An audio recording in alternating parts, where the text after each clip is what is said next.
Mamlaka ya kudhibiti na kupambana na madawa ya kulevya DSEA kwa kushirikiana na kamati ya ulinzi na usalama wilaya ya Kondoa pamoja na wananchi wa kata ya Ahubi wamefanikisha operesheni maalum ya kutokomeza kilimo haramu cha bangi katika maeneo ya hifadhi ya milima ya Mahubi wilayani Kondoa mkoani Dodoma. Akizungumza kwa niaba ya kamishna jenerali wa DCEA, naibu mkuu wa kitengo cha mawasiliano na serikali na mamlaka Daniel Kasokola amesema operesheni hiyo ilifanyika kuanzia Mei 14 hadi Mei 19, imefanikisha utekelezaji wa ekari 157 za mashamba ya bangi yaliyokuwa katika vijiji vya Tomoko, Kinyasa na Mahubi. Aidha, watumiaji 7 wanashikiliwa kwa mahojiano huku pikipiki 2 zikikamatwa katika maeneo ya operation. Kwa upande wake, mkuu wa wilaya ya Kondoa Mheshimiwa Fatuma Nyangasa amesisitiza kuwa serikali ya wilaya itaendelea kushirikiana kwa karibu na DCEA katika kuhakikisha kilimo cha bangi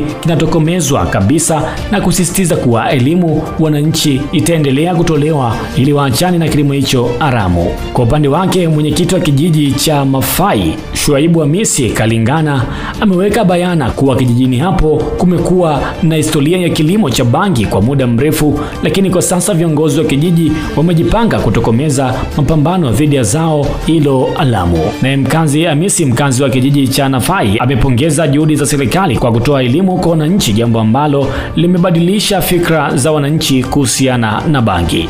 Mamlaka ya kudhibiti na kupambana na dawa za kulevya inaendelea kuchukua hatua kali kwa yeyote atakayejihusisha na kilimo, biashara au usambazaji wa bangi na dawa nyingine za kulevya. Mimi ni Christian Ale na hii hapa ni Kijumbe Brand TV.